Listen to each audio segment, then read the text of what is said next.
Hello, HeadStrong team, and welcome to another episode of Becoming Headstrong. This is Dr. Nicole Detling. Today's episode is talking to you specifically whose seasons have been postponed or canceled due to coronavirus, due to COVID-19. It's a pretty difficult time, yet also a very interesting time in the world that we live in right now. And I know, this starting several months ago, so many of us had hoped that it would be over by now and we would be able to go back to life as normal. And athletes in particular who have been training and looking forward to their seasons beginning anew in the fall, who have just been given word that it's not going to happen. May not happen at all. Maybe it was canceled, or some of you are planning and hoping, fingers crossed, that you'll be able to play in the spring. Well, the first thing I want to do is just normalize your feelings. This is so difficult for so many people. Back in the 60s, a woman named Elizabeth Kubler-Ross did a lot of research and came up with what she called the stages of grieving on death and dying. And so these stages basically came about when she was looking at people who were about to die, who were in the death process, knowing that they were on their way, and also those who loved them, who had to deal with their death as they were dying, as well as after they were gone. And the stages she came up with have thus, and since then, really applied to loss in our lives. Anytime we experience a loss, we will likely go through these stages or some semblance of these stages of grief. And I know a lot of athletes I've been talking to are going through these. And so I thought it might be helpful to talk to those of you out there who might be experiencing this, to let you know that what you're feeling is probably really normal. So the stages are denial, anger, bargaining, depression, and acceptance. Let's go to denial. When you first were given the news, you first heard it in the media, maybe people were talking about it or there were rumors about it, you probably were in denial. No, there's no way it's going to happen. They're going to figure it out. It's got to work. It's got to work.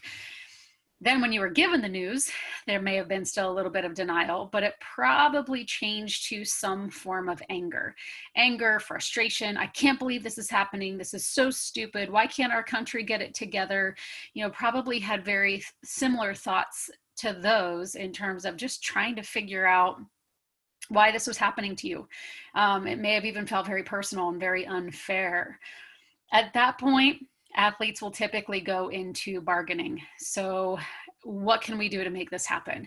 What if we play this way? What if we do it that way? What if we cut down our schedule? What if we test? Is there any way we can test more often?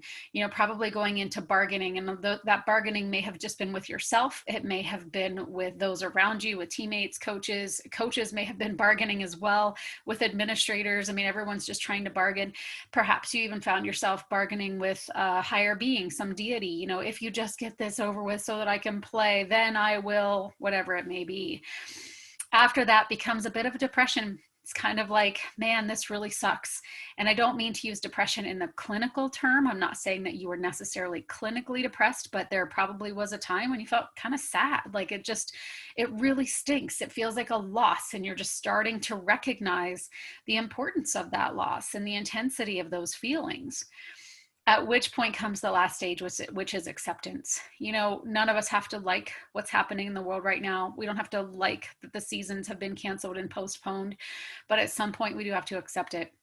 We have to accept that that is the reality within our world, regardless of how we feel about it. And the way we feel about it doesn't change that reality. And so what Kubler-Ross found back in the 60s that still holds true today is that you will go through some form of these stages as you experience a loss. And just because you get past one doesn't mean that you won't go backwards. Some new information comes in and you go backwards in your stages. And that's okay. I think what's really powerful is to recognize that what you're feeling is normal. It's real. It's out there, and you can progress. You can move forward. You can get to that acceptance stage. Once you get there, what are you supposed to do? And a lot of athletes that I've been talking to are saying, what next? And so I have some words of advice for you. First of all, recognize that what you're feeling is normal, right? Second of all, continue to train. And even if that training is a maintenance training, it's so good for our mental and physical health to be physically active. So continue to move your body, continue to train. A second idea would be to make sure you're training your mind, right? What a perfect opportunity to really get into some mental toughness training. Check us out at headstrongconsulting.com. We can help you out with some of those things. We offer a free session, first free session, but really get into some of that mental training. But third of all, what I really want you to think about is the only way to predict your future is to create it.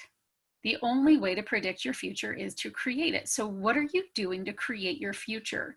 I would like to challenge you to think about where you want to be in a year or 5 years or 10 years. And maybe you don't know exactly what profession you want to go into after you're done playing sports at some point in time. But what could you be doing now to help set you up for success in the future? Are there things that you need to learn about potential options that you're thinking about, different fields? Let's say you wanted to go into mental performance coaching like we do, the hosts of this podcast. What do you know about mental performance coaching? Are there things that you could learn? Yeah, you better believe it. Absolutely.